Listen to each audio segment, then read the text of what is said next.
সামনে চলে আসো।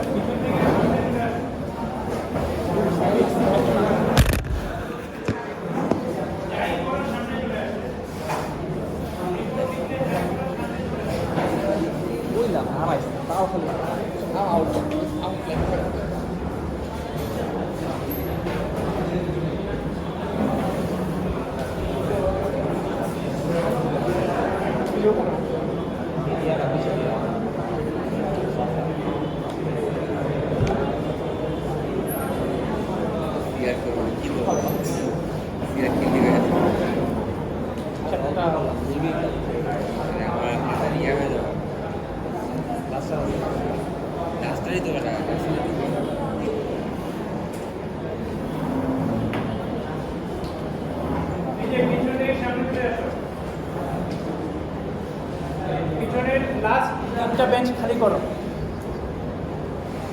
লাস্ট বেঞ্চগুলো সব খালি করো।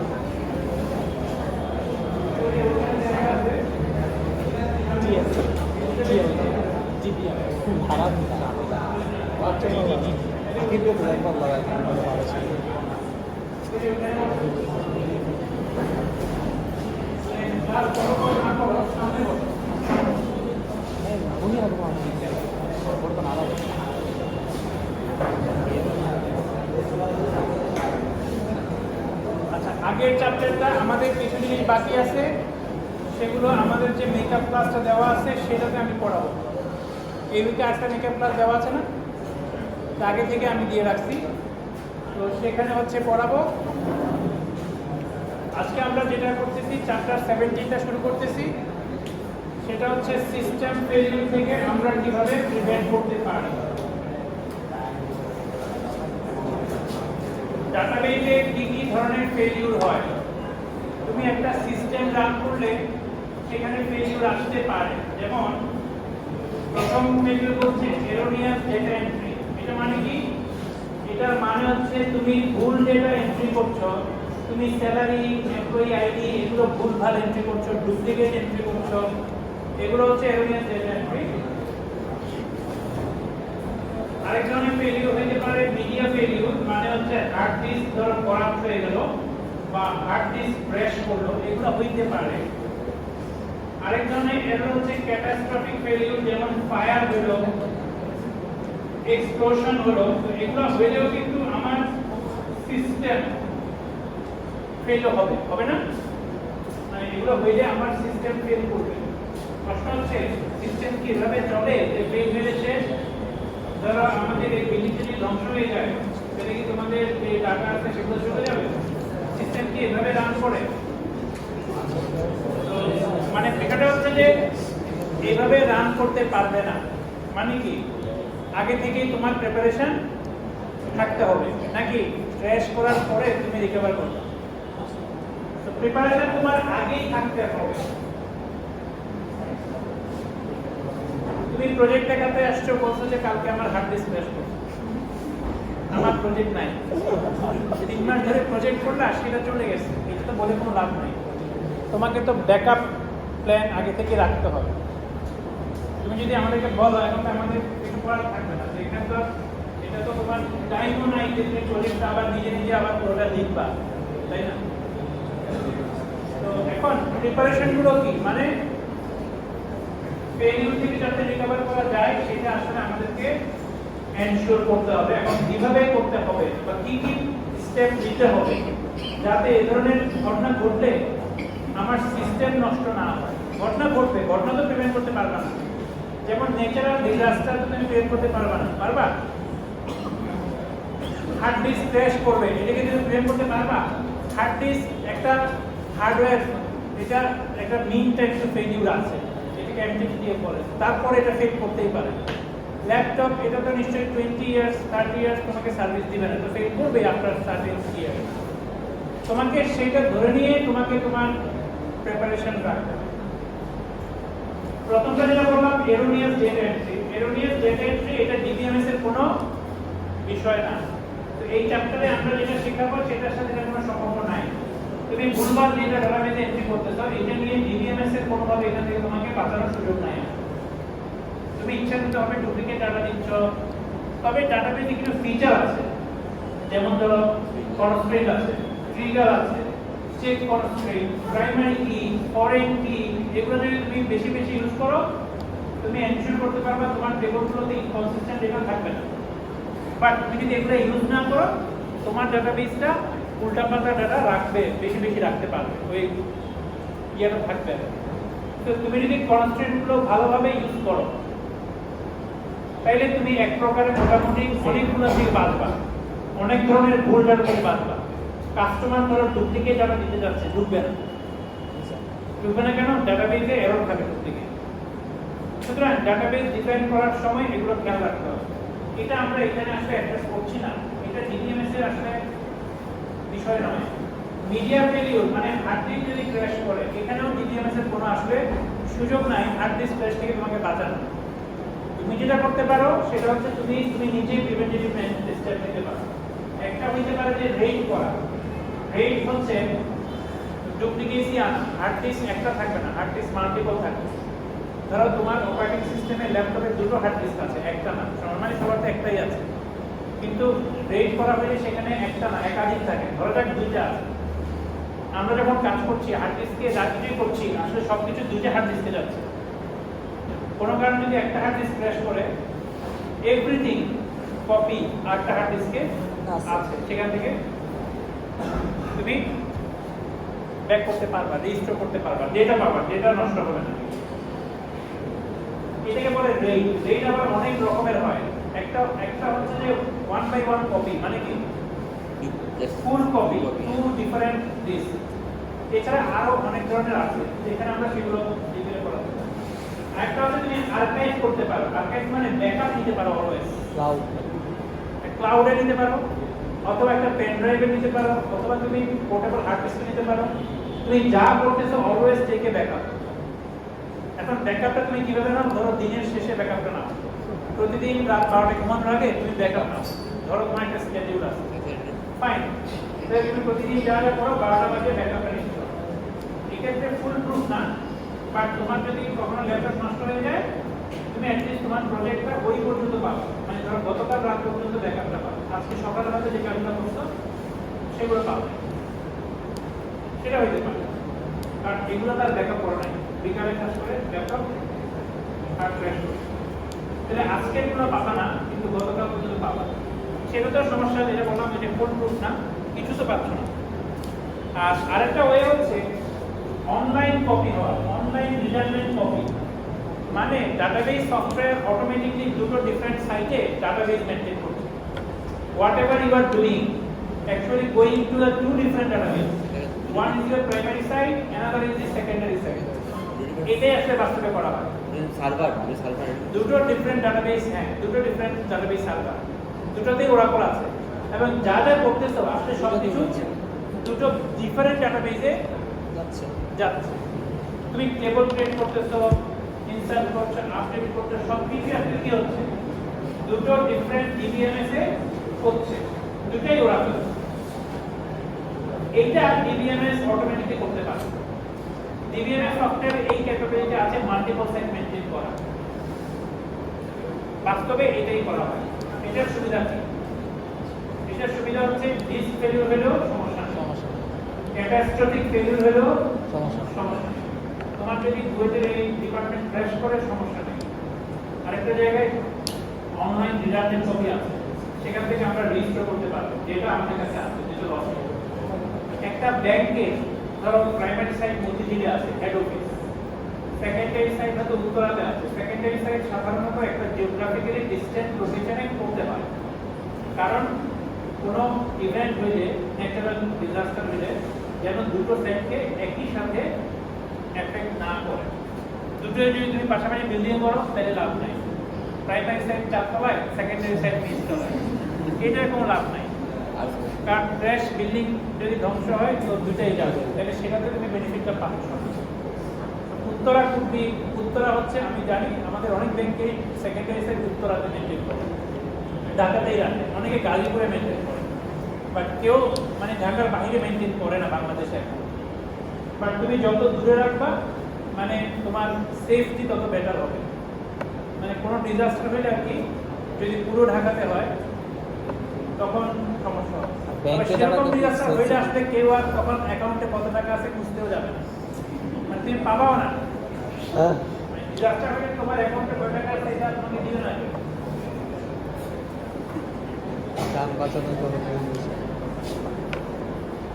এখন এখানে আমরা আসলে কি নিয়ে পড়াচ্ছি, ক্যাটাস্ট্রফিক ফেলিউর হলে কি করব সেটা এখানে পড়াচ্ছে না, সেটার জন্য ডাটাবেস সফটওয়্যারে রিডান্ডেন্ট কপি মেইনটেইন করার সুযোগ আছে। আমরা এখানে মূলত যেটা পড়াচ্ছি সেটা হচ্ছে সিস্টেম ফেলিউর থেকে ডাটাবেসটাকে কিভাবে প্রিভেন্ট করা যায়, ডাটাবেসটাকে কিভাবে রিস্টোর করা যায়। What is system failure? System failure হচ্ছে র‍্যাম ফেল করলো, হার্ড ডিস্ক ফেল করে নাই। হার্ড ডিস্ক ফেলিউরকে সিস্টেম ফেলিউর আমরা বলি না। System failure only software related failure অথবা RAM related failure, not hard disk. যেমন র‍্যাম হঠাৎ করে ইয়ে হয়ে গেছে, ধরো কাজ করতে করতে র‍্যাম হঠাৎ নাই হয়ে গেছে, র‍্যাম সাধারণত মোর রিলায়েবল। আমি বলছি র‍্যাম কিন্তু রিলায়েবল বেশি, র‍্যাম নষ্ট হয় কম, বাট হইতে পারে। লাইফ টাইম গ্যারান্টি দেওয়া তো সম্ভব না, লাইফ টাইম ওয়ারেন্টি না, ওয়ারেন্টি তো পাবা তুমি পরে।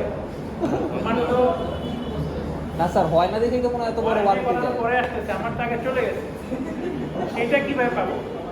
র‍্যাম তো আমি র‍্যামের যে আমার ডাটাই পরে র‍্যাম আমি 2000 টাকা দিলে পাবো, কিন্তু ডেটাগুলো তো আমি 2000 টাকা দিলে পাচ্ছি না।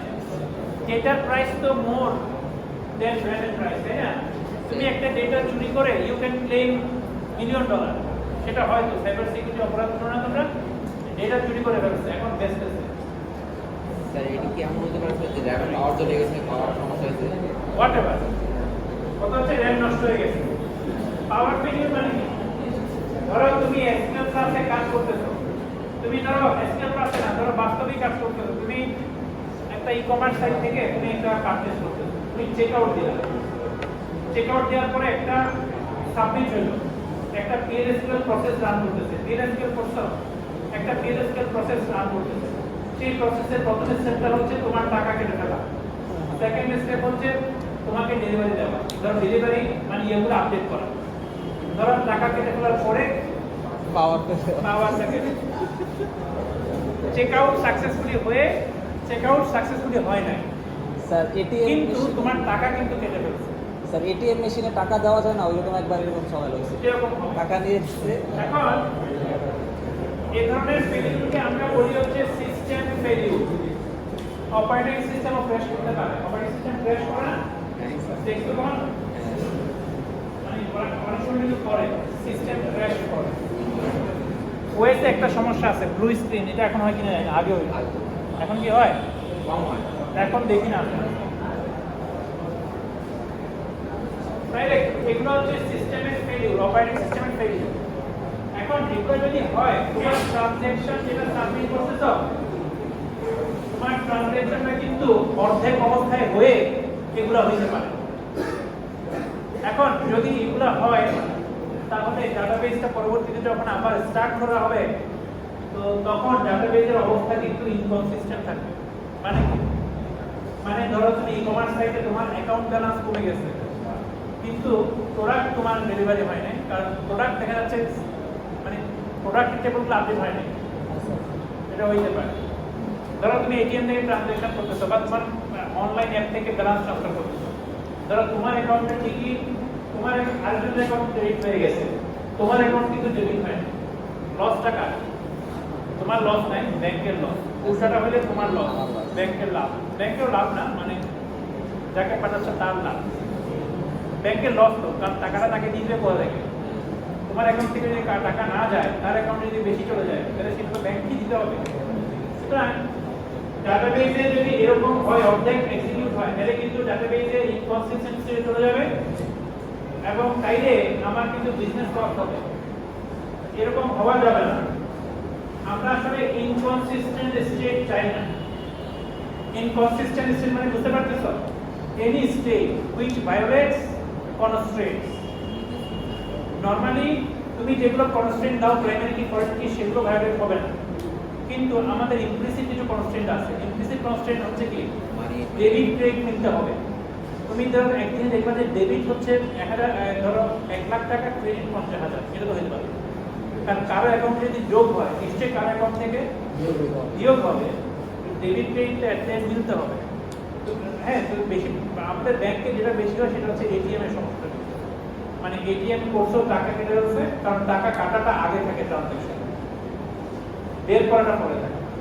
মানে ব্যাংক নিজেকে সেভ করে, কারণ তুমি যদি টাকা পেয়ে যাও সে জানে তুমি টাকা ফেরত দিবা। মানে নিয়ম হচ্ছে যদি কোনো কাস্টমার টাকা বের করে ফেলতে পারে সেই টাকা রিকভার করতে পারবে না, কিন্তু ব্যাংক তোমাকে দিবে। তুমি কমপ্লেন করলে তোমাকে দিবে। কাস্টমার যদি কোনো কারণে বেশি টাকা পেয়ে যায় সেটা কিন্তু কাস্টমার কোনোদিন ব্যাংকে দিবে না, এবং ব্যাংকে এটা রিকভার করার কোনো সুযোগ নাই। There is no law. মানে সে বড় রিকোয়েস্ট করতে পারে, রিকোয়েস্ট করে দিলে দিবে, না দিলে পাবে না ব্যাংক। কাস্টমার বলবে আমি পাই নাই, শেষ। তুমি কিছু করতে পারো না, মানে এটা কোনো আইন নাই, আইন নাই তো এটাই সমস্যা। বাট তোমার টাকা ব্যাংক তোমাকে অবশ্যই রিকভার করবে।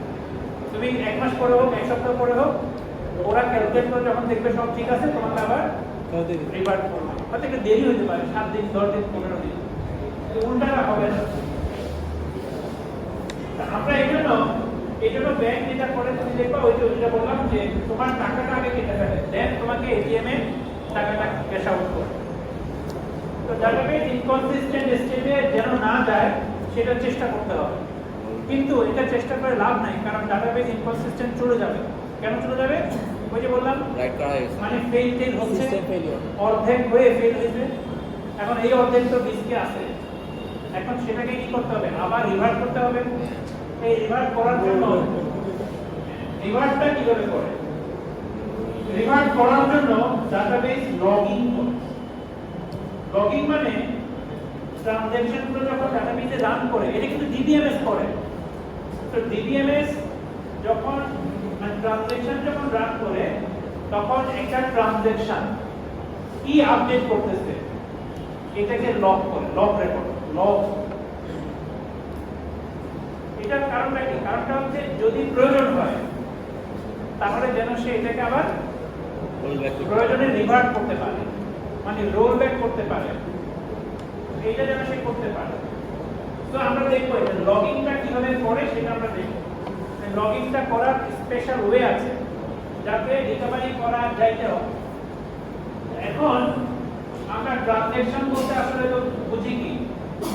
ট্রানজাকশন হচ্ছে ডাটাবেসের ইউনিট এক্সিকিউশন অফ অপারেশন। মানে ডাটাবেসে একটা ট্রানজাকশন হয়। আমরা বলি না ডাটাবেসে একটা কোয়েরি দিলাম, কোয়েরি না, আসলে এটা চিন্তা করতে হবে তুমি একটা ট্রানজাকশন সাবমিট করতেছো। এখন অনেক সময় আমরা একসাথে সাবমিট করি না, আমরা কাজ করতেছি ফাইনালি একটা কমিট দিলাম, তখন হচ্ছে ট্রানজাকশনটা পুরোই সাবমিট হয়। মানে ট্রানজাকশন নিয়ম হচ্ছে যে একটা ট্রানজাকশনে অনেকগুলো এসকিউএল স্টেটমেন্ট থাকবে এবং ফাইনালি কি থাকবে? একটা কমিট থাকবে, অথবা ফাইনালি কি থাকবে? একটা রোল ব্যাক থাকবে।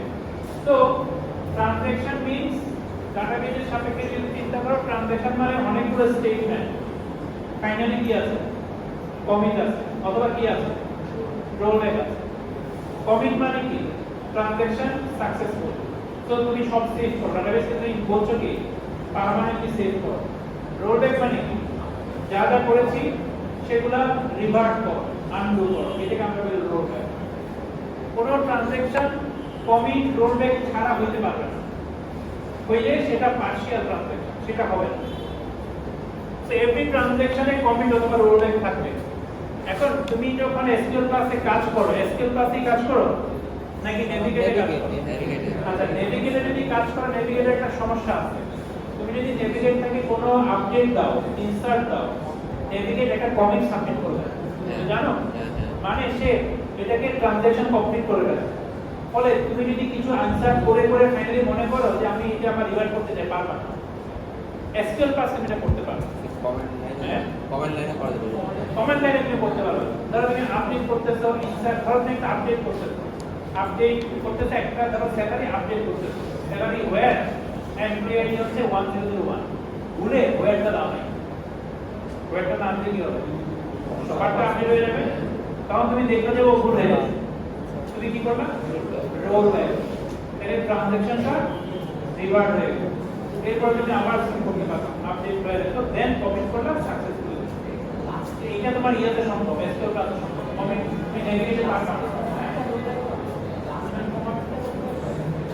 লাস্টে কোনটা রোল ব্যাক হবে না, মানে রোল ব্যাকটা হবে হচ্ছে ট্রানজ্যাকশনে যত রেস্ট্রিকশন ছিল আগের কমিটে রাখা স্টেটমেন্ট ডিপেন্ড করবে আগের কমিটটা ছিল, আগের কমিটটা যেখানে ছিল তারপর থেকে সব রিভার্ট হয়ে যাবে, পার্শিয়ালি করতে পারবে না। তুমি যদি চাও যে আমি প্রথম তিনটা করব পরের দুইটা করব না, সেটা হবে এরকম কিছু চাইলে হবে না। মানে তোমাকে ট্রানজ্যাকশনটা পুরোটাই করতে হবে, অথবা পুরোটাই রোল ব্যাক করতে হবে, নয়তো পুরোটাই কমিট করতে হবে। অর্ধেক অর্ধেক করার সুযোগ নেই। মানে অর্ধেক করার সুযোগ থাকলে তুমি আগে কমিট দিয়ে আসো, এটা ভিন্ন কথা। কথা হচ্ছে transaction means sequence of SQL followed by commit অথবা রোল ব্যাক, এটা একটা ট্রানজ্যাকশন। রোল ব্যাক হলো সমস্যা নেই, এটা ট্রানজ্যাকশন। ডাটাবেস জানে যে এখানে জিনিস করা হয়েছে, আবার এটাকে রিভার্ট করতে হবে, দিয়ে দেবো। আর কমিট মানে কি জিনিস করা হয়েছে এটাকে সাকসেসফুলি করতে হবে। তুমি এসকিউএল ক্লাসে যদি ঢুকে কিছু এটা ইনস্টার্ট আপডেট ডিলিট করো, তারপরে তুমি যদি ক্লোজ করে চলে আসো তাহলে কি হবে? ধরো রোল ব্যাক হয়ে যাবে, হ্যাঁ রোল ব্যাক হয়ে যাবে, অটোমেটিক কি হবে? রোল ব্যাক হবে, আসলে অটোমেটিক কমিট হবে। কমিট হবে। এসকিউএল ক্লাসে এই সমস্যাটা আছে, সমস্যা না। এসকিউএল ক্লাসের ডিফল্ট বিহেভিয়ার হচ্ছে যদি ইউজার কাজ করে করে ক্লোজ করে দেয়, তাহলে সে ধরে তুমি আসলে কমিট চাচ্ছ, আচ্ছা তখন সে অটোমেটিক কমিট সাবমিট করে ট্রানজ্যাকশনটাকে ক্লোজ করে। বুঝতে পারছি। তুমি চেঞ্জ করতে পারো এই বিহেভিয়ারগুলো, তোমার জানি ক্লোজ করলে অটো কমিট হয়ে যাবে। এসকিউএল ক্লাসের ক্ষেত্রে এটা বাই ডিফল্ট কমিট ছিল। আমি একবারে এখন কনফার্ম বলতে পারবো না, but last time I check it was commit. মানে এগুলো চেঞ্জেবল। নেভিগেটেড বিহেভিয়ার তুমি চেঞ্জ করতে পারো। নেভিগেটেড প্রপার্টিতে গিয়ে তুমি বলতে পারো যে I don't want auto commit, তাহলে অটো কমিট করবে না, তাহলে তোমাকে কমিট করতে হবে। তাহলে তুমি ধরো কিছু ইনসার্ট করছো, ক্লোজ করে দিয়ে চলে আসছো, পরে দেখলে ডাটাবেসে এগুলো নাই। কেন নাই?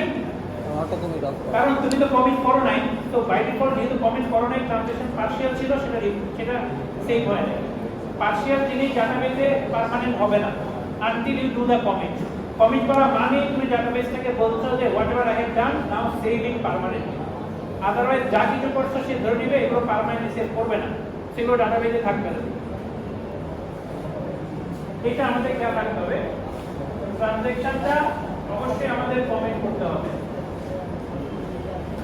অ্যাটমিসিটি অফ ট্রানজ্যাকশন, অ্যাটমিসিটি মানে হচ্ছে ট্রানজ্যাকশনটা পুরোপুরি হতে হবে অথবা একেবারেই হবে না, পার্শিয়ালি হওয়ার কোনো সুযোগ নাই। আমি ট্রানজ্যাকশন চেক আউট করব, চেক আউটটা পুরোটা একসাথে চেক আউটটা পুরোটা হবে অথবা হবে না, অথবা অপারেশনটা কিছুই হবে না, কিন্তু অর্ধেক হয়ে আমার অ্যাকাউন্ট টাকা কেটে নিবে, প্রোডাক্ট টেবিলগুলো আপডেট করবে না, সেগুলো কিন্তু হওয়া যাবে না। এটাকে আমরা বলি অ্যাটমিসিটি প্রপার্টি অফ ডাটাবেস। ডাটাবেসকে এনশিওর করতে হবে ট্রানজ্যাকশন অ্যাটমিকলি এক্সিকিউট হয়, ঠিক আছে? ট্রানজ্যাকশন পার্শিয়ালি হইতে পারে না, পার্শিয়ালি হইলেই ইনকনসিস্টেন্ট হয়ে যাবে, আদারওয়াইজ কনসিস্টেন্ট থাকবে আর কি। তো যদি আমাদের অপারেশনগুলো ফুলি এক্সিকিউট হয় অথবা পুরোটাই এক্সিকিউট না হয় তাইলে সমস্যা নেই। পুরোটাই এক্সিকিউট না হয় মানে কি? মানে এটা হয়তো ডাটাবেসে সাবমিটই হয় নাই, মানে চেক আউট তুই করোই নাই, সেটা সমস্যা নেই। আমি এটিএম থেকে ট্রানজ্যাকশন করতে যাব, আমাকে বলবো যে টাইম দাও, সেটা সমস্যা নেই। কিন্তু অর্ধেক হয়ে টাইম দেওয়ার বলে সমস্যা আছে, মানে পুরোটাই হয় না। আমি একটা দিছি টাকা বের করার জন্য, কিছুক্ষণ পরে সে বললো টাইম দাও, পুরোটাই কিছুই হয় না, আমি এটা অ্যাকসেপ্ট করে নিতে পারবো, কিন্তু যদি অর্ধেক করে আমাকে বলে তাহলে সমস্যা আছে। সো ট্রানজ্যাকশন গুলো অ্যাটমিক হইতে হবে। ইউজারের যে ট্রানজ্যাকশন গুলো যাচ্ছে সেগুলো কি হইতে হবে? অ্যাটমিক হইতে হবে। ট্রানজ্যাকশন মানে কি? ইউজার যে কাজটা করছে সেটা sequence of SQL operation, update, delete, insert, then কি আছে, কমিট আছে, এই পুরো জিনিসটা হইতে হবে। পার্শিয়ালি হওয়ার কোনো সুযোগ নাই, তাইলে ডাটাবেস ইনকনসিস্টেন্ট স্টেটে চলে যাবে। এখন আমাদের এই জিনিসগুলো মেইনটেইন করার জন্য আমাদের কি আছে, আসলে ডাটাবেসে কি আছে? অনেকগুলো প্রসেস ডাটাবেসে কাজ করে। এটা একটা যা ওভারভিউ যে কি কি প্রসেস কাজ করে। আমরা কোয়েরি প্রসেসর আগে বলছি গত ক্লাসে, তার আগের ক্লাসে, কোয়েরি প্রসেসরের কাজ কি? কোয়েরি কিভাবে এক্সিকিউট করা যায় সেগুলা প্ল্যানিং করা, তাই না? ট্রানজ্যাকশন ম্যানেজার নামে একটা কম্পোনেন্ট থাকে। ট্রানজ্যাকশন ম্যানেজারের কাজ হচ্ছে ট্রানজ্যাকশনগুলো ঠিকমতো হচ্ছে কিনা অটোমেটিকলি সেটা এনশিওর করা হয়। একটা কম্পোনেন্ট থাকে বাফার ম্যানেজার, যার কাজ হচ্ছে ডিস্ক থেকে ডাটা আনা নেওয়া করা। তো কোয়েরি প্রসেসর যখন কোয়েরি এক্সিকিউট করে, ধরো একটা কোয়েরি এক্সিকিউট করবে, সেখানে একটা অপারেশন আছে টেবল স্ক্যান, মানে কি টেবলটা রিড করতে হবে। কোয়েরি প্রসেসর কি ডিস্ক থেকে রিড করে? সোফার আমরা বলে আসছি যে ডিস্ক থেকে রিড হবে, ডেফিনেটলি হবে, কিন্তু কোয়েরি প্রসেসর ডাইরেক্টলি এটা করে না। কোয়েরি প্রসেসর অলওয়েজ চিন্তা করে যে ধরে নেয় ডাটাবেসটা মেমোরিতে আছে, বাফারে আছে। কোথায়? বাফারে আছে। এটা হচ্ছে মেমোরি বাফার। মেমোরি মূলত র্যাম স্যার। মেমোরি হচ্ছে অবশ্যই র্যাম, অবশ্যই র্যাম। তো কোয়েরি প্রসেসর আসলে মেমোরি বাফার থেকে রিড রাইট করে। বাফারগুলো হচ্ছে এই যে ব্লকে ব্লকে ভাগ করা আছে, এটা আমরা আগেও পড়াইছি না, যে মেমোরিতে বাফার থাকে, বাফারে ব্লকে ভাগ করা থাকে। কোয়েরি প্রসেসর যদি একটা টেবল রিড করে, সে ধরে নিবে যে এই ব্লকগুলো মেমোরিতে আছে। যদি মেমোরিতে না থাকে, বাফার ম্যানেজার এই ব্লকগুলো ডিস্ক থেকে মেমোরিতে নিয়ে আসে। তো ডিস্ক থেকে আনা নেওয়ার কাজটা করে কে? বাফার ম্যানেজার নামে একটা সফটওয়্যার কম্পোনেন্ট আছে, যেটা হচ্ছে এই কাজটা করে। ধরো সিপিইউ ডাটা রিড করবে, সে সবসময় ধরে নেয় ডাটাটা ক্যাশে আছে, ক্যাশ মেমোরিতে। ক্যাশে যদি না থাকে, র‍্যাম থেকে নিয়ে এসে সেটাকে ক্যাশে প্রথমে নিয়ে আসতে হয়। এটা একটা আলাদা কাজ, কিন্তু সিপিইউ সবসময় ধরে নেয় ডাটা কোথায় আছে, ক্যাশে আছে। ক্যাশে আছে। জিনিসটা হচ্ছে এরকম। তো কোয়েরি প্রসেসর সবসময় কিন্তু ধরেই নেয় ডাটাটা মেমোরি বাফারে আছে। মেমোরি বাফারে যদি ব্লকটা না থাকে, এটাকে ডিস্ক থেকে নিয়ে আসার কাজটা কে করে? এই নিয়ে আসার কাজটা বাফার ম্যানেজার করে। এটা আসলে কোয়েরি প্রসেসর করে না। আমরা কোয়েরি অ্যালগরিদমগুলো পড়ানোর সময় বলছিলাম যে কোয়েরি প্রসেসর অ্যালগরিদমে কি ডিস্ক থেকে ব্লকটা নিয়ে আসবে, এই ব্লকটা সে নিয়ে আসে না, ইনস্ট্রাকশনটা সে বাফার ম্যানেজারকে দেয়, বাফার ম্যানেজার নিয়ে আসে। তো সেপারেট কম্পোনেন্ট আছে এখানে। স্যার বাফার কি আমরা মেমোরির কম্পোনেন্টগুলোকে বলতেছি? বাফার কেন বলতেছি? হ্যাঁ, বাফার হচ্ছে মেমোরিতে ব্লকগুলো থাকে, সেটাকে বাফার বলছে। বাফার মানে কি? ক্যাশ আছে, ক্যাশটা মেমোরিতে আছে, র‍্যামে। হার্ড ডিস্কের ডাটাগুলোর একটা ক্যাশ মেমোরিতে আছে, যেটা হচ্ছে বাফার। এই বাফারের মেমোরিতে বাফার মেমোরি বলছি। এই বাফারেও ব্লক বাই ব্লক রাখে, বাইট বাই বাইট না। কি বললাম? Block by block. Block by block, কারণ হার্ড ডিস্কে কিভাবে থাকে? Block by block. Block by block. Read রাইটও কি হতে হবে? Block by block. এই জন্য বাফারটাকে আমরা চিন্তা করছি ব্লক বাই ব্লক। এখন বাফারটা যত বড় হয়, ডাটাবেসের পারফরম্যান্স ভালো হয়, কারণ তুমি এখানে যত বেশি রাখা যাবে, অপারেশন তত বেশি এফিশিয়েন্টলি করা যায়। আর একটা প্রসেস আছে যার কাজ হচ্ছে লগইন করা, মানে ট্রানজ্যাকশনের যে রিড রেটগুলো হচ্ছে সেগুলো লগইন করে হচ্ছে লগ ম্যানেজার। যেমন তুমি একটা ব্লক চেঞ্জ করতেছো, সাপোজ এই ব্লকটা রাইট হয়েছে, তাহলে চেঞ্জটা কি হলো সেটা লগ রেকর্ড মেইনটেইন করে লগ ম্যানেজার। আরেকটা প্রসেস আছে রিকভারি ম্যানেজার, যার কাজ হচ্ছে ডাটাবেস যদি ফেল করে সিস্টেম ফেলিওরের জন্য, তখন রিকভারি ম্যানেজার ডাটাবেসটাকে কনসিস্টেন্ট জায়গায় আবার নিয়ে যায়। এই কাজটা হচ্ছে রিকভারি ম্যানেজার। রিকভারি ম্যানেজার কিভাবে এই কাজটা করে?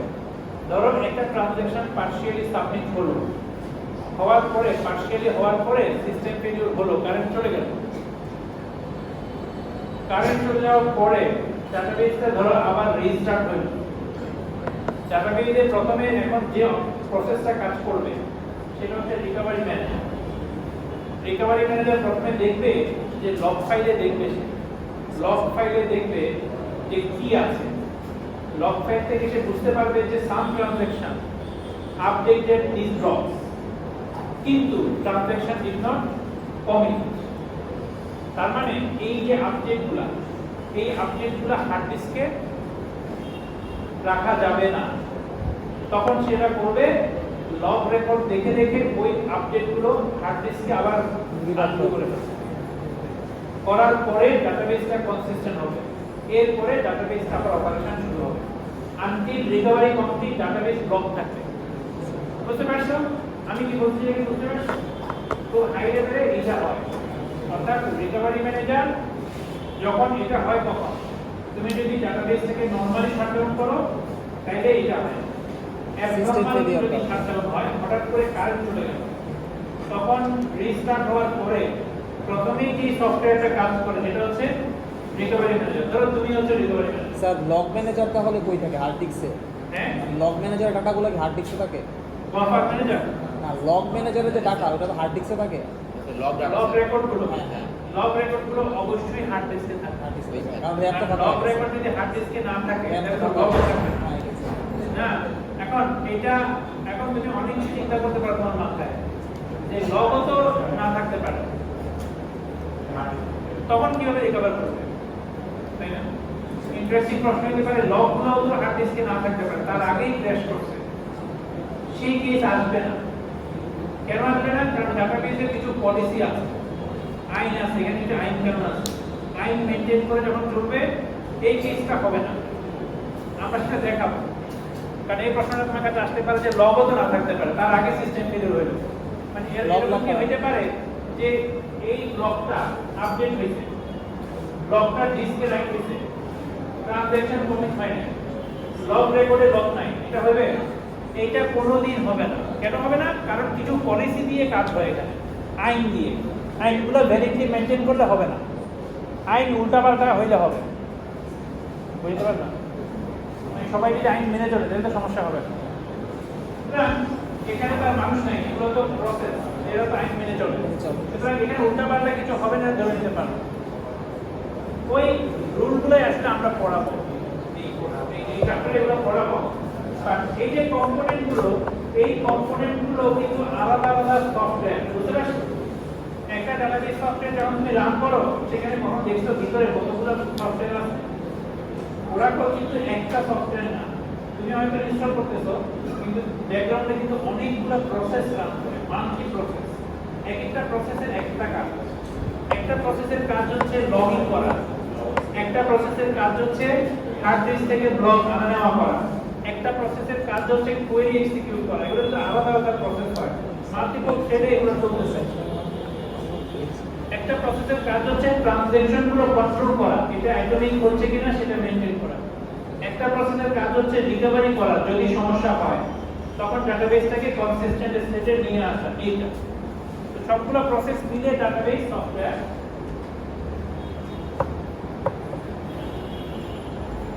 আমরা কিছু প্রিমিটিভ বিষয় বলে নেই, তাইলে পরের অংশগুলো পড়ানোর জন্য আমাদের জানা লাগবে। একটা হচ্ছে আমরা ডাটাবেসের এলিমেন্ট বলতে কি বুঝি। ডাটাবেসের এলিমেন্ট বলতে আমরা কি বুঝি? এলিমেন্ট মানে যেগুলোর উপরে আমরা কাজ করছি, মানে কি টেবল, রিলেশন, সেগুলার রিলেশন মানে তো সেম জিনিস, সেম জিনিস। টেবলটা আমরা মোর ডাটাবেসের সাথে বলি, রিলেশনটা হচ্ছে আমরা বল ম্যাথমেটিক্যাল, ম্যাথের পার্সপেক্টিভ থেকে রিলেশনটা ব্যবহার করি, যেহেতু রিলেশনটা একটা ম্যাথমেটিক্যাল কনসেপ্ট, ম্যাথমেটিক্যাল একটা ফাইন ডিফাইন্ড একটা concept. Same relation, every table is actually mathematically relation, তাই না? তখন আমরা কম্পিউটেশন গুলো ম্যাথমেটিক্যালি প্রকাশ করি। বা তুমি বলতে পারো যে এভরি ডিস্ক ব্লক, আসলে ডিস্ক ব্লক আলটিমেটলি সবকিছু কিভাবে থাকে? ডিস্কের মধ্যে ব্লকে ব্লকে আছে, একটা টেবলের 1000টা ব্লক আছে বা 500টা ব্লক আছে, ব্লকের ভেতরে রেকর্ডগুলো আছে। তারপর বলতে পারবে এগুলো মানে এই আছে, বাট মূলত আমরা ব্লক হিসেবে চিন্তা করব এইটা ডিস্ক ব্লক। আর ডাটাবেসের স্টেট বলতে কি বোঝায়? এটা আমরা বলছি কনসিস্টেন্ট স্টেট। মানে কি স্টেট? মানে কি একটা প্রোগ্রামের স্টেট মানে কি? ধরো একটা প্রোগ্রামে যতগুলো ভেরিয়েবল আছে সবগুলো ভেরিয়েবলের ভ্যালু নিয়ে তুমি একটা ফাইলে সেভ করে রাখো, তাহলে কি করবে? স্টেট সেভ করা। কোন একটা মোমেন্টে ওই প্রোগ্রামের ফুল স্টেটটা তুমি সেভ করে রাখো। হ্যাঁ, ইনস্ট্রাকশন কিন্তু সেভ করার দরকার নেই, ইনস্ট্রাকশন তো প্রোগ্রাম, ওটা তো হার্ড ডিস্কে আছে। তোমার ভেরিয়েবলগুলো সেভ করতে হবে, তাহলে তুমি প্রোগ্রামের স্টেট সেভ করে ফেলবে। প্রোগ্রামটাকে যদি ওই জায়গায় আবার নিয়ে আসতে চাও, প্রোগ্রামটা রান করে ভেরিয়েবল কপি করে দাও, ঠিক আগের জায়গায় চলে যাবে না? তো স্টেট মানে কি? স্টেট মানে ডাটাবেসের স্টেট হচ্ছে ডাটাবেসের যত কিছু আছে সবগুলোর যে ভ্যালুগুলো আছে সেই ভ্যালুগুলো মিলে ডাটাবেসের একটা স্টেট ডিফাইন করতে পারবে। যদি ভ্যালু চেঞ্জ হয়ে যায় তাহলে ডাটাবেসের স্টেট চেঞ্জ হয়ে যাবে। তাহলে তুমি যখন আপডেট করতেছো, ইনসার্ট করতেছো, ডিলিট করতেছো তখন কিন্তু ডাটাবেসের স্টেট চেঞ্জ হচ্ছে। তুমি যখন কুয়েরি করতেছো, কুয়েরি সিলেক্ট স্টার, তখন কি চেঞ্জ হচ্ছে? তখন কিন্তু কোনো চেঞ্জ হবে না। এটা নিয়ে আমাদের কোনো চিন্তা নেই, সিলেক্ট করে দিয়ে কিন্তু ধাঁচায় আসবে। কনসিস্টেন্ট স্টেট বলতে আমরা কি বোঝাচ্ছি? স্যার বুঝিনি, কোয়েরি করলে চেঞ্জ হচ্ছে না, আমি যদি কোনো কিছু আপডেট করি তখন কোয়েরি করলে স্টেট চেঞ্জ হয় না, সিলেক্ট করলে কি চেঞ্জ হবে? না, না। হ্যাঁ, মানে স্যার যদি আমি কিছু আপডেট করি এরকম কোয়েরি আপডেট তো বলে দিয়েছি যে আপডেট করলে হবে, আচ্ছা আচ্ছা সিলেক্ট করলে সিলেক্ট করলাম আমরা আপডেটকে সাধারণত কোয়েরি বলি না। কোয়েরি মানে information information access. Update is a secure statement, but আমরা কোয়েরি বলি না। কনসিস্টেন্ট স্টেট বলতে কি বোঝো? কনসিস্টেন্ট মানে কি? সবগুলো রুল এক্সপ্রেসলি মেনে চলে আর কি এরকম। ফর এক্সাম্পল তুমি একটা প্রাইমারি কি দিছো, হ্যাঁ তোমার ডাটাবেসের স্টেটে প্রাইমারি কিটা ঠিক মতো, মানে ধরো তুমি একটা এমপ্লয়ি স্টেবলে প্রাইমারি কি দিয়েছো এমপ্লয়ি আইডি, ডাটাবেসের স্টেট দেখবে এমপ্লয়ি আইডি কপি, দুইটা ডুপ্লিকেট আছে। এটা কি consistent? According to your business rule this is not consistent. এটা কিন্তু হবে না, এটা ডাটাবেস নিজে এটা হইতে দিবে না। তুমি ইনস্টল করতে পারো বাট এটা হবে না। সে করতে দিবে না। এটা একটা কনসিস্টেন্সি। আর একটা হচ্ছে ইমপ্লিসিট কনস্ট্রেন্ট, এগুলো হচ্ছে এক্সপ্লিসিট কনস্ট্রেন্ট। ইমপ্লিসিট কিছু কনস্ট্রেন্ট আছে যেগুলো আমি জানি, যেমন একটা ব্যাংকের ডাটাবেসে ডেবিট ক্রেডিট কোনো একটা দিনের মিলতে হবে, মিলতে হবে না? ধরো তুমি দিনের শেষে দেখলা যে 1 লাখ টাকা ডেবিট, 50,000 ক্রেডিট, মানে কি ক্রেডিট ডেবিট হইতে গেলে তো একসাথেই হবে। তো কিছু অ্যাকাউন্টে ডেবিট হয়ে 1 লাখ টাকা হয়ে গেছে, কিন্তু অ্যাকাউন্টে ক্রেডিট হয়েছে 50,000, এটা তো হইতে পারবে না। বাকি 50,000 টাকা গেল কোথায়? কোথায় ডেবিট হবে? একটা ই কমার্স সাইটে তুমি রিকনসিল করে দেখলা ইনভেন্টরিতে কমে গেছে ধরো 100টা আইটেম, ডেলিভারি দেখা যাচ্ছে 90টা, বাকি 10টা গেল, এটা তো হইতে পারবে না। এখন এটা কিন্তু ডাটাবেস এনশিওর করতে পারছে না, তো এটাও কিন্তু কনস্ট্রেন্ট, এটা একটা ইনভ্যালিড স্টেট, ইনকনসিস্টেন্ট স্টেট। আমরা এরকম স্টেট আসলে চাই না। এগুলো হয়েছে কেন? ওই সমস্যার কারণে হয়েছে, উল্টাপাল্টা ট্রানজাকশন হয়েছে, মাল্টিপল টাইম চেক আউট। আর আরেকটা বিষয় এখানে আছে কেন হয়েছে আমি তো পরে বলতেছি, এটাকে বলে কনকারেন্সি। কনকারেন্সির জন্য ইনকনসিস্টেন্সি হতে পারে। এই চ্যাপ্টারে আমরা সেটা অ্যাড্রেস করছি না। কনকারেন্সি কেন হতে পারে? ধরো আমার একটা ই-কমার্সে একটা প্রোডাক্ট, একটা আইটেম আছে, আমি ব্রাউজ করতেছি, একটা দেখলাম, ধরো তুমিও ব্রাউজ করতেছো, একটা দেখলাম, দুজনেই আমরা দেখতেছি একটা, দুজনেই কি করলাম? একসাথে দিলাম। অ্যাড করলাম, অ্যাড করে দিলাম চেক আউট। ট্রানজ্যাকশন সাবমিট হবে, যে ট্রানজ্যাকশনটা হবে ধরো এরকম যে প্রথমে ইনভেন্টরি কমাও বা টাকা কাটো, ইনভেন্টরি কমাও, কমিট করো, টাকা কাটাও, ইনভেন্টরি কমাও, কমিট করো, দুটাই যদি সাবমিট হয়, ঠিক আছে। এখন যেটা হইতে পারে যে তোমার প্রথমে আমারটা হইলো, তারপর তোমারটা হইলো। এখন ঠিকভাবে যদি তুমি না করো তাহলে এমন হইতে পারে যে তোমার ইনভেন্টরি মাইনাস হয়ে গেছে, এরকম হইতে পারে। জি স্যার। বুঝতে পারছো? হ্যাঁ কারণ ট্রানজ্যাকশনটা চেক করছে না যে আগের ভ্যালুটা কি জিরো কিনা বা জিরো হয়ে গেছে কিনা। এখন তুমি যখন ট্রানজ্যাকশন লিখবা তোমাকে কিছু জিনিস মেনটেন করতে হবে। তুমি যদি ডাটাবেসের প্রসিজারগুলো উল্টাপাল্টা লিখো তাহলে এরকম হইতে পারে যে তোমার প্রসেসটা এমন যে দুটো রেজাল্ট সাইমালটেনিয়াসলি সাবমিট করলে এটা হচ্ছে। এটা আপডেট করার আগে মানে নিয়ম হচ্ছে কি, তুমি যখন প্রসেস লিখবা, PLSQL প্রসেস নোট লিখছো একটা ট্রানজ্যাকশন লিখছো, ভিতরে তুমি আগে নেগেটিভ করার আগে চেক করে নেবে। কি চেক করবা? এটা জিরো কিনা। তুমি যদি ধরে নাও যে না আইটেম আছে তাহলে তো হবে না, তুমি প্রথমে চেক করে নিবা আছে কিনা, থাকলে নেগেটিভ করবা, তাহলে সমস্যা হবে না। কেন? দুজনেই একসাথে সাবমিট করলো, সমস্যা নেই।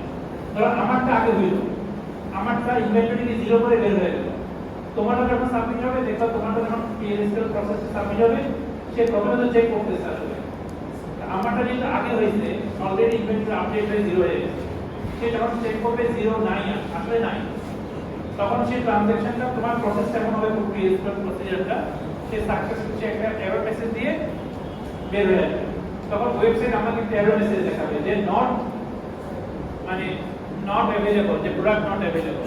যদি আমি চেক আউট দিলাম কিন্তু ইট ইজ ইনএভিটেবল যে প্রোডাক্ট অ্যাভেলেবল নাই, তো এটা ডাটাবেসের ভুল বিহেভিয়ার না, এটা রিয়েলিস্টিক বিহেভিয়ার। এটা কি দেখবা হইতে পারে, এর মানে এই না যে ওটা ভুল হয়েছে, তুমি মনে করতে পারো যে ভুল হয়েছে, আমি ভুল নেই, দিস দ্য রাইট বিহেভিয়ার। ভুল হয়তো তোমাদের দুজনকে যদি দেখাইতো যে সাকসেসফুল তাইলে বুঝতে সেটা হবে কখন? তুমি যদি PLSQL প্রসেসটা এমন করে লিখো, ধরো তোমার চেকআউট প্রোগ্রামটা তুমি লিখছো কিভাবে, যে আপডেট এত স্ট্যাক ইনভেন্টরি করে ইনভেন্টরি -1, তাহলে দুটাই কিন্তু এক্সিকিউট হয়ে তোমার তারপরে -1 -1 হয়ে যাবে স্যার। এখন তোমারও কিছু দায়িত্ব আছে, মানে কিছু ইনকনসিস্টেন্সি তোমার দায় হইতে পারে, তুমি ভুল অপারেশন লিখতে হতে পারে।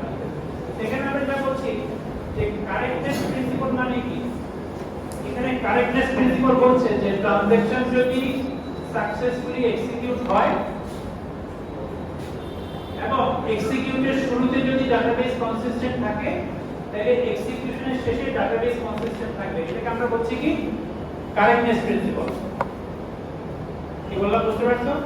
একটা ট্রানজাকশন যদি এমন ভাবে হয় যে ডাটাবেসের ট্রানজাকশনটা হওয়ার আগে ডাটাবেস কনসিস্টেন্ট ছিল, ট্রানজাকশন হওয়ার পরে ডাটাবেস কনসিস্টেন্ট থাকবে, তাহলে মানে এটাকে আমরা বলি কারেক্টনেস প্রিন্সিপাল। এখন ট্রানজাকশনগুলো যদি উল্টাপাল্টা হয় তাহলে ঝামেলা আছে, যেটা একটু আগে বললাম। তুমি যদি চেক না করে ইনভেন্টরি ডিলিট করো, PLSQL প্রসেসটা এমন হয়, এটা যে PLSQL প্রসেস দিয়ে করতে হবে এমন না, তুমি যদি চেক না করে ডিলিট করো তাহলে তো সমস্যা, তাহলে তো যত ইউজার আসবে চেক আউট দিয়ে থাকবে আর মানে স্যার এগুলো তো স্যার ডাটাবেসও হ্যান্ডেল করা যায়, ব্যাকএন্ডেও হ্যান্ডেল করা যায় না? এটা তোমাকে হ্যান্ডেল করতে হবে, এটা সফটওয়্যার ডেভেলপারকে হ্যান্ডেল করতে হবে। মানে ব্যাকএন্ডেও তো হ্যান্ডেল করা যায়? যেখানে করো তোমাকে হ্যান্ডেল করতে হবে। ব্যাকএন্ড মানে কি? মানে আমি আগে টাকা নিয়ে আসলাম, আইসা দেখলাম আছে নাকি, তারপরে সেখান থেকে করো। যেভাবে করো কথা হচ্ছে ডাটাবেস ট্রানজাকশনটা এমন হতে হবে যেন এটা কনসিস্টেন্ট মেইনটেইন করে, তো এটা তোমার দায়িত্ব। তো আমরা ধরে নিব ডাটাবেস ট্রানজাকশনগুলো কনসিস্টেন্সি মেইনটেইন করে। হ্যাঁ, আমরা ধরে নিচ্ছি ডাটাবেস ট্রানজাকশনগুলো কনসিস্টেন্সি মেইনটেইন করবে। যদি শুরুতে কনসিস্টেন্ট হয় তাহলে সাকসেসফুলি এক্সিকিউট হলে পরেও কনসিস্টেন্ট হবে। এখানে কয়েকটা ক্লজ ছিল, in the absence of any other transaction. এটা কেন বলছি? মানে কনকারেন্সি আমরা ধরছি কনকারেন্সি নাই, কনকারেন্সি হলে ঝামেলা আছে। একটা ভেরিয়েবলকে মাল্টিপল থ্রেড অ্যাক্সেস করতেছে, তুমি যদি কোনো ধরনের কনকারেন্সি কন্ট্রোল না করো উল্টাপাল্টা ভ্যালুতে চলে যেতে পারে। এটা কি তোমরা কোনো দেখছি না? স্যার জাভাতে দেখছি, জাভাতে সিনক্রোনাইজ। তো কনকারেন্সি করার জন্য আমরা ব্লকটাকে সিনক্রোনাইজ করে ফেলি, যেন দুটো থ্রেড একই সাথে ওটাকে চেঞ্জ করতে না পারে। এখানেও তাই, তুমি যদি কনকারেন্সি নিয়ে আসো তাহলে আবার আলাদা ইস্যু, কনকারেন্সি হ্যান্ডেল করতে হবে। কনকারেন্সি হ্যান্ডেল করার জন্য চ্যাপ্টার 18 আমরা পড়াবো কনকারেন্সি কিভাবে হ্যান্ডেল করতে হয়। আপাতত আমরা ধরে নিচ্ছি কনকারেন্সি নাই, ধরে নিয়ে রিকভারি গুলো হ্যান্ডেল করছি, রিকভারি কিভাবে করব। তো এই জন্য বলছি in the absence of any transaction. আরেকটা বলছে সিস্টেম ফেলিওর। সিস্টেম ফেলিওর যদি হয় তাহলে আমরা কিভাবে করব সেটা আমরা আসলে চ্যাপ্টারে দেখাবো। যদি সিস্টেম ফেলিওর না হয় তাহলে ডাটাবেসটা কনসিস্টেন্ট থাকবে।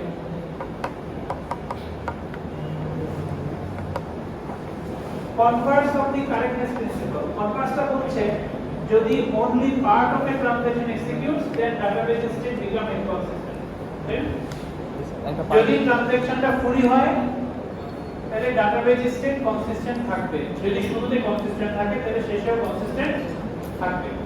আর যদি একটা ট্রানজাকশন পার্শিয়ালি এক্সিকিউট হয় তাহলে ডাটাবেস স্টেট ইনকনসিস্টেন্ট হয়ে যাবে। এটা কিন্তু গ্যারান্টি।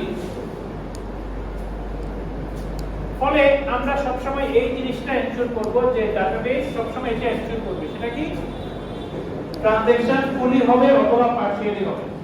আমরা রিকভারি প্রিন্সিপলে যাওয়ার আগে আমরা একটু দেখি যে রিড রাইট কিভাবে হয়। একটা ট্রানজাকশন ডাটাবেসের এলিমেন্ট কিভাবে রিড করে। Database reading always transaction reading গুলো সবসময় হয় হচ্ছে মেমরি থেকে, সবসময় হয় কোথা থেকে? বাফার থেকে। মানে ডাটাবেস ট্রানজাকশনের কাছে বাফারটা হচ্ছে ডিস্ক। সে আসলে ডিস্ককে চিনে না, সে চিনে কাকে? বাফারকে। তার যখন একটা টেবল দরকার সে বাফার থেকে রিড করতে চাইবে, কিন্তু আসলে সেটা বাফারে ওই ব্লকটা নাই, তখন ব্লকটা ডিস্ক থেকে কে আনবে? Buffer manager. এটা হচ্ছে বাফার ম্যানেজার ডিস্ক থেকে রিড রাইট করবে। ট্রানজাকশন যদি কোনো কিছু আপডেট করে সে কোথায় করবে? সে বাফারে করবে, কারণ তার কাছে বাফারটাই হচ্ছে আসলে ডিস্ক। সে চেনে না, সে doesn't know the disk, হ্যাঁ, it only knows the memory buffer। তার কাছে মেমরি বাফারটাই যায় না। টেবল যা কিছু আছে সব মেমরি বাফারে আছে। তো ডিস্ক সে চিনে না, সে আপডেট করবে মেমরি বাফারে করবে, রিড করবে মেমরি বাফার থেকে করবে। তো বাফার থেকে ফাইনালি যেটা ডিস্কে পৌঁছে যাবে সেটা কে করবে? সেটা বাফার ম্যানেজারই করবে। এখন এখানে কিছু বিষয় হইতে পারে, এগুলো হচ্ছে জাস্ট মানে আইডিয়াগুলো তোমাদেরকে ব্যাখ্যা করছি। যে ধরো একটা ট্রানজ্যাকশন, আমি কিছু ট্রানজ্যাকশন করছি, করে আমি কমিট করে চলে আসলাম, এসকিউএল ক্লাস ক্লোজ করে চলে আসছি। ধরো আমি যা যা করেছি সবকিছু আমি তো করেছি, ট্রানজ্যাকশন সাবমিট করেছি। ট্রানজ্যাকশনটা মেমোরিতে চেঞ্জগুলো করেছিল, ট্রানজ্যাকশনের কাছে মেমোরিতেই হচ্ছে ডিস্কের মতো। এখন মেমোরি থেকে সেগুলোকে কোথায়? হার্ড ডিস্কে দিতে হবে, কপি করতে হবে। এই কপিটা কখন হয়? এটা একটা ইম্পর্টেন্ট কোশ্চেন হতে পারে। রিড করার সময় আমি যখন রিড দিচ্ছি, না থাকলে কপিটা হয়। রাইট করার সময় আমি যখন ডাটাবেজের কোনো একটা ব্লককে রাইট করলাম, আপডেট করলাম, এই আপডেটটা মেমোরিতে বেরোবে। ট্রানজ্যাকশন অলওয়েজ মেমোরিতেই করে, তারপরে সে কমিট করে চলে যাবে। প্রশ্ন হচ্ছে এই রাইটটা মেমোরি ব্লক থেকে ডিস্কে আবার কখন যাবে? এটা কি সাথে সাথেই চলে যায়? আমি যখনই কোনো কিছু আপডেট করি মেমোরিতে, সাথে সাথে কি সেই ব্লকটা মেমোরি থেকে আবার ডিস্ক ব্লকে রাইট হয়ে যায়? না স্যার, কমিট করার পরে যাওয়া কমিট হ্যাঁ? হয়ে গেছে, কমিট আসলে এইটা কখন যাবে এটা ডিসাইড করে বাফার ম্যানেজার। তার মানে I don't expect that it will happen immediately. কি বললাম?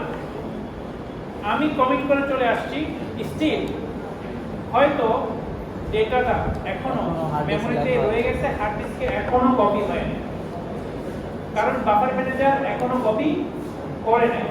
কখন কপি করবে? যখন অনেকগুলো একসাথে হয়ে যাবে। এটা হচ্ছে বাফার ম্যানেজারের একটা পলিসি আছে, দেয়ার ইজ ডিফাইন্ড পলিসি, যে কপিটা কখন করবে সেটা আমরা পলিসিগুলো পরে বলবো। তার আগে এটা বলবো, এটা বলতে পারি যে কেন সে প্রতিটা আপডেটের পরে করে না, ফর এভরি আপডেট কেন করে না, ইভেন কমিটের সাথে সাথেই বা কেন করবে না। কারণ ধরো তুমি একটা ট্রানজ্যাকশন সাবমিট করছো, ব্লকটাকে চেঞ্জ করছো, এমন হতে পারে আরেকজন এসে আরেকটা ট্রানজ্যাকশন চেঞ্জ করছে, ওই সেম ব্লকটাকে চেঞ্জ করবে। তাহলে এই চেঞ্জগুলো তো মেমোরিতে হওয়ার পরে একবারে রাইট করতে ভালো, জি স্যার, নাকি for every change disk write করো? একবার রাইট করা। তাহলে কিন্তু disk write will be very expensive. জি স্যার, কথা বুঝতে পারছো? জি স্যার, তো তুমি যদি চিন্তা করো যে একটা ব্লক যখনই চেঞ্জ হবে তখনই সেটাকে ডিস্কে রাইট করে দিয়ে আসতে হবে, এটা খুব একটা প্র্যাকটিক্যাল না, কারণ it will consume significant expensive operation, this write operation. আসলে ডাটাবেস বাফার যেটা করে তার একটা ডিফাইন্ড পলিসি আছে, ওই পলিসি অনুযায়ী সে পরে কখন পাঠাবে। এমন হতে পারে যদি কমিট করে চলে আসলো, এখন মেমোরিতেই আছে, আরেকটা ট্রানজ্যাকশন সাবমিট হয়েছে, সেও ওই টেবলটা চেঞ্জ করছে, এখনো মেমোরিতেই আছে, হয়তো আরো 1 ঘন্টা পরে বাফার ম্যানেজার এই ব্লকগুলোকে ডিস্কে রাইট করবে। স্যার যদি এর মধ্যে চলে যায় কারেন্ট, এর মধ্যে যদি পাওয়ার লস হয়ে যায়, এর মধ্যে যদি সিস্টেম ফেলিউর হয়, এই যে বাফার থেকে সেটা রাইট হয় নাই হার্ড ডিস্কে, সেটা রিকভারি ম্যানেজার তখন এটা যখন ডাটাবেস রিস্টার্ট হবে, রিকভারি ম্যানেজার তখন লগ ফাইলে খুঁজে পাবে যে this transactions have submitted this transactions committed but ডিস্কে রেকর্ড নাই, তখন সে ওইটাকে রিরাইট করতে পারবে, লগ দেখে দেখে সে রিরাইট করতে পারবে। So recovery manager can recover the database if needed, যদি বাফারে থাকা অবস্থায় কমিট করে চলে আসো, কারেন্ট চলে গেছে, বাফার তো গন, কারেন্ট চলে যাওয়া মানে তো র্যামে সবকিছু গন, ডাটাবেস রিস্টার্ট হলো, রিকভারি ম্যানেজার প্রথমে দেখবে যে ডাটাবেসের কনসিস্টেন্ট স্টেট আছে কিনা, রিকভারি ম্যানেজার দেখবে ডাটাবেস কনসিস্টেন্ট নাই, some transactions executed, they have submitted some updates, they committed but buffer write করে নাই। এটা যে বুঝবে, কিভাবে বুঝবে সেটা আমরা বলবো, তখন সে এগুলোকে রিভিউ করবে। ঠিক আছে, আমাদের ক্লাস শেষ হয়নি, এত অস্থির হয়ে যাচ্ছে হ্যাঁ? ও সিটি আছে, সিটি আছে স্যার, লাস্ট 5 মিনিট আমরা 5 মিনিটে শেষ করে দিচ্ছি। ওটা সমস্যা নেই, এটাকে আমরা বেস হিসেবে ধরে নিই। এই যে আমার ঘড়িতে 5 মিনিট বাকি আছে, এই ঘড়িটা তো ঠিক আছে, এই যে হ্যাঁ, তাহলে x যদি ডাটাবেস ব্লক হয়, আমরা আমরা আসলে ডাটাবেজের অপারেশন গুলো, হ্যাঁ সো ফার তুমি দেখছো সবই এসকিউএল, কিন্তু লো লেভেলে এগুলো কি রিড রাইট। তুমি যদি একটা PLSQL প্রসেস লিখো, সেখানে ধরো তুমি একটা ডাটা ব্লক রিড করে সেখান থেকে ব্লক রিড করো না, তুমি একটা টেবল রিড করো, কিন্তু লো লেভেলে কি হচ্ছে ব্লক রিড রাইট হচ্ছে। তো আমরা যদি প্রিমিটিভ অপারেশনগুলো দেখি, আমরা ধরে নিব এভরিথিং আসলে composed of read write. Read xt মানে x টাকে আমার ভেরিয়েবল লোকাল ভেরিয়েবলে কপি করো, লোকাল ভেরিয়েবলে কপি করো। x টা কোথায় আছে? মেমরিতে আছে, বাফার মেমরিতে। বাফার থেকে x ব্লকটাকে t তে কপি করো। t হচ্ছে আমার প্রোগ্রামের লোকাল ভেরিয়েবল, ফাংশনের লোকাল ভেরিয়েবল। তো x কে t তে কপি করো। এমনও তো হইতে পারে x আসলে নাই, বাফারে নাই, তখন কি হবে? তখন বাফার ম্যানেজার ইনপুট x এটা এক্সিকিউট করবে। ইনপুট x হচ্ছে একটা প্রিমিটিভ অপারেশন, যেটা হচ্ছে ডিস্ক থেকে এই ব্লকটা মেমরি বাফারে কপি করে। একইভাবে তুমি যদি রাইট xt করো, মানে তুমি লোকাল ভেরিয়েবল t কে ব্লকে রাইট করতেছো, এটা মেমরিতে রাইট হবে। এখন ধরো মেমরিতে ব্লকটা নাই, তখন বাফার ম্যানেজার প্রথমে ডিস্ক থেকে ব্লকটা মেমরিতে আনবে, ইনপুট x, তারপরে রাইটটা হবে। কথা বলে গেছে? তুমি যা কিছু করবা ট্রানজাকশন সবই মেমরিতে হচ্ছে।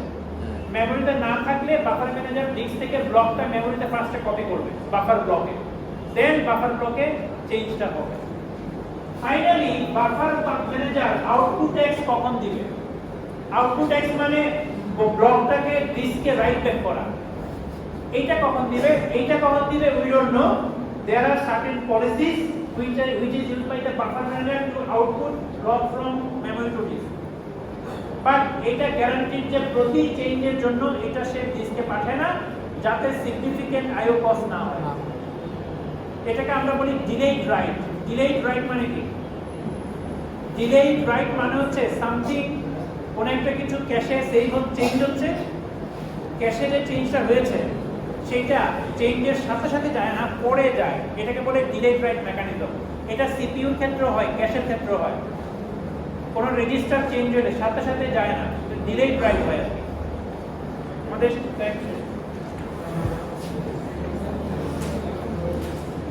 সম্ভবত একটা ক্লাস টেস্ট করা দিতে চেয়েছে আগামী উইকে, তো আমাকে টাইম কনফার্ম করলে ক্লাস টেস্টটা নেক্সট উইকে দিব, চ্যাপ্টার 15 করে। কার থেকে অনেকেই ক্লাস করে নেই, তাহলে ভালো হবে চ্যাপ্টার নেওয়া।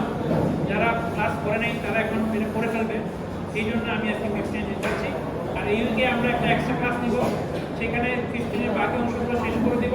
মেকআপ ক্লাস আমার তিনটা মিস গিয়েছিল, তো দুটো নিয়ে শেষ করে দিচ্ছি। যদি ক্লাস টেস্টটা নেক্সট উইকে না, ওদের সাথে কথা বলে ডেটটা তারিখ ঠিক করে দেবো। স্যার নেক্সট উইকে স্যার আমাদের